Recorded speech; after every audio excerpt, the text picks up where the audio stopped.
Hey guys, welcome back to Medical Coding with Blue. Today's episode is all about what are medical biller and coder tasks. If you are brand new to my channel, welcome. I am Blue, I'm a medical coder. I have been a medical coder for over 10 years. I really love to share the things that I know with all of you. So I hope you'll take a second, hit that subscribe button, smash that like button because I know you want to. And if the end of this video helps you, I hope that you will share it. So let's get started. All right, what are medical biller and coder tasks? Now, I will say this, the first couple of things. I have never been a biller, but you guys know I'm a researcher, and I know quite a few billers, and I also have a new friend on YouTube. She is a medical biller. Her name is Rachel. She goes under the moniker of the Jaded Medical Biller. I will leave the link to her channel down in the description box below. I hope you'll visit her channel, watch her videos, and show her some love. She talks about running a business for medical billing. So if you're interested in that, I think it is a great start. She is a very good teacher, I think, as far as like explaining these things that she does in her videos. So like I said, I hope you'll check her out. But moving right along, I'm going to tell you guys the things that I know, the basics. All of these things that I'm going to be telling you about billers and coders and what our tasks are, it is just sort of a general overview. It's going to be different everywhere you go, okay? But these are just some of the average things that we do, okay? And I'll start with the billers. Now, with the billers, you have to be really good with negotiation skills, right? Because like if a patient needs to make a payment arrangement, then you got to be able to negotiate that, okay? You have to be able to talk to patients, so you have to have really good communication skills. Now, billers are going to be communicating a lot with the coders, more so than if they're dealing with the providers, okay? Because usually when people say medical biller and coder, right, they think of one person, and actually it's generally two different people because of the such different tasks that we have. And like I said, a lot of times billers will be dealing with the patients and they will be dealing with the coder. Sometimes if there's not a coder in that facility or that doctor's office, then they are dealing directly with the provider, okay? But I hope that they do have a coder as well. So it just depends. Again, like I said, it's just a general overview of what they do. Billers also need to have basic accounting skills. Now, before you get scared, a lot of people ask me, is there math in medical coding? No, we are more on the reading comprehension side. With the medical billing, you're going to need basic accounting skills. You're going to need to know those kinds of things. And rest assured, they do use like formula math, okay? So there's a lot of programs and software and things like that that you can use to figure out all of these prices and the money and things like that, or the numbers. And so that is what, that's the math that is involved for the medical billers. Now, medical billers also have to run reports about like any kind of errors that are coming up with the codes and the code selections. They also have to run reports about what claims have not been submitted yet. If they've had denials, they have to look over those to see why they were denied. If it was just a simple error, then they can resubmit it. And these things need to be submitted in a timely manner. So it's somebody that has a good attention to detail is going to be a valuable asset as a biller, because you're going to be able to know that these things need to be done in a timely fashion. And you have to be able to think quickly, because if it is just a simple solution, right, then you'll be able to apply that. So that is what they do. That's and they also look for other edits, like if there are things that are conflicting in the selection of the codes or the selection of the diagnoses or the procedures. That is what they look at as well. They keep track of those things. They keep track of unpaid bills and things like that from patients as well. So that is a lot of their tasks. So cash handling is really good. Accounting, like I said, is really good. And that is basically what medical billers do, because they are submitting claims to the insurance company. So staying on top of the latest changes in insurance really does help, because you want to have that sort of seamless process going on when you are a medical biller rather than running into a lot of errors. And I know there's a lot of changes frequently with insurance companies. I've heard it joke that insurance companies will change their mind and their policies every hour, but it all depends. So staying on top of your knowledge with these insurance companies is really going to help you as well. Now, on the coding side that I know a lot more about because I've always been a coder, we work with the providers. We look at the documentation and we have to comprehend what we're reading. So strong reading comprehension skills is key. We run reports like the amount of encounters that are coming in. If you are assigned to a particular clinic, sometimes you have multiple providers on your list of providers to work with. So it just depends. We multitask. That is a big thing that both medical billers and coders do. And the ability to be able to multitask is the ability to be able to stay organized and stay calm. Because there's going to be times when you are coding as a medical coder, you're reading over this documentation. Perhaps you've already educated, which is another task that we have to do. We have to educate these providers because it doesn't make sense to them, right? So they think one way and we think another way. And they have said this before. They always say this many times to me. Blue, you're not speaking provider. I don't understand you. So I have to try to change my approach. And good communication skills, again, is going to come into play when dealing with these providers. But when we are running reports, we are also looking for errors as well, because sometimes when the providers are the ones that are selecting the codes, we'll be able to see those right away. So we'll be able to catch those and, take care of those issues before we send them on to the billers, okay?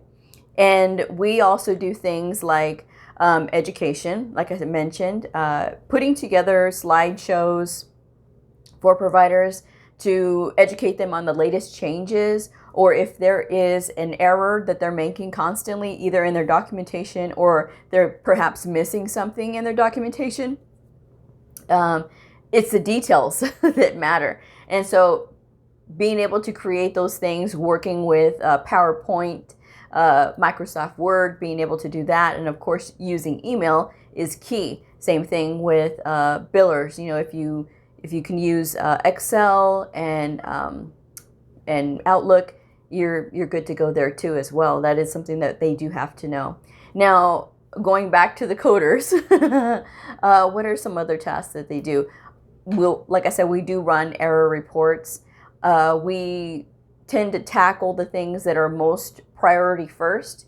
You have to be able to prioritize your work. If you're looking at errors that are coming in as far as like wrong code selections and things like that, then you can, because the system will recognize those and send up a flag that there's something wrong with this code selection. So then it's on the coder to be able to make sure that they are coding it out so that they can see what the issue is, if there is any issue.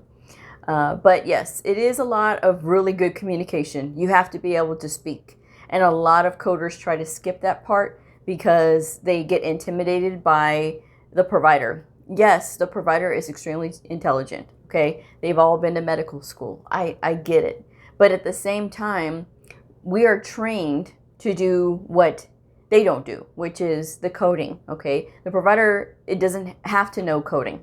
What they do have to know is how to document.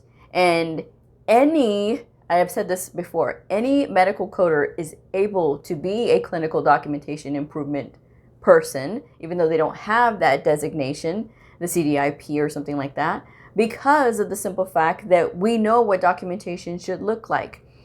Should we all be trained more specifically? I think so, but we do have to code what is there. So making sure that all of the details are there and anything that's missing, that it gets addressed right away so that the provider doesn't develop bad habits. So it is sort of about keeping anything from happening. Any preventative action is good, okay? You always want to make sure that you are taking care of those little details. So what else do medical coders... See, I think of these things and I think of them as automatic, so it's natural to me. So it's unnatural for me to say like the little things that we have to do because I think, oh yeah, well that's normal, you know, but it wouldn't be known for somebody who's brand new, right? So I do a lot of emails as far as like I try to do a coding tip of the week. That is a task that I do. Now that is me specifically. There's not a lot of coders that do that. No other coder in my facility does it. And it's only because I want to make sure that I touch base with my providers on a consistent basis. I don't want to overwhelm them, but at least if they know once a week, they've got a little tip from me. And it could be anything. And it could be from just saying, you guys are doing really great. I'm noticing that there's a trend here about this or that, whatever the case may be. And so then that is a good time to bring that up. Or if there is a new bit of technology that's being used in my facility, then I can go into further detail about it and you know the codes and everything that is available for that particular procedure. So that is really good. It's good to stay on top of those little details like that. But that is helpful for coders to do for their providers. And I've had many compliments about that. I've had a couple of providers who moved on to other jobs, and they did tell my boss that that was one of the things that they enjoyed was the coding tip of the week. So, and some of them are still on it. It's funny because they're at different facilities and I still send it to them anyway because they requested this. And it's just basic information. So, you know, that's just something, you know, tip from me to you. It is about going above and beyond. Coders do have to stay on top of the latest changes in coding, and there's always updates. There's updates every year, okay? Sometimes every quarter there's going to be an update. It just depends on what is happening. But staying on top of those and reading a lot is a basic task that a coder has. Trying to think of other tasks that we have as coders. Well, other than looking for errors and then just coding, in which I'm not going to go into the coding part because I've done plenty of videos on those. I just want to do like basic tasks that we do. So, and then staying on top of our education as far as like continuing education units. With the billers, sometimes they do because if they are certified to be billers, they do have to have continuing education units. But with medical coders, we have to have continuing education units to maintain our credentials. So if billers are not certified, they don't have to worry about this. Although it does benefit them if there are classes available for them. With the coders, we do have to take continuing education units because that is how we maintain our credentials. You have a window of time. It's typically 2 years to report the total number of continuing education units that you need for your credential. And that can be found on whichever association website that you belong to. You'll be able to find out how many you need to report and how long you have. So that's very important to know. And that's pretty much it. I think it's just very basic, but that is what it is. So this one is very short and sweet tonight. But like I said, these are just some of the basic tasks. Different facilities will probably have you doing different things. Sometimes at some facilities, they'll have you with zero contact with the providers, which I think is a personal travesty. But that's just me. I don't think I could tolerate that. Like, not for 1 minute. Like, I have to talk to them. If I'm coding for you, I need to know how you think. So I know how to address any issues with you. That's the way that I think. And having that hands-on approach is very beneficial to all sides. It's beneficial to the provider. It's beneficial to the coder because the coder is going to be more in-depth. I don't look at a coder's credentials. Like whatever credentials they hold, I have never been a credential snob. I've always been the person that looks at the caliber of the coder because the caliber of every medical coder is going to be different. There are going to be some people that say medical billing and coding is boring. And I've seen that and I've heard it. If you find it boring, I think sometimes because people don't know like all the other detail stuff, and sometimes when people think of medical billing and coding as just a job and not really diving in and learning more about it, I think that's when it becomes boring and it's very repetitive and things like that. It's not. It can be different. It can be a challenge. It can be stimulating. It can be all of these things. It just depends on how you are looking at it. Again, the caliber of every medical coder is going to be different. So it's about educating yourself first and foremost. Above all else, you have to continually educate. And there are many ways to do it.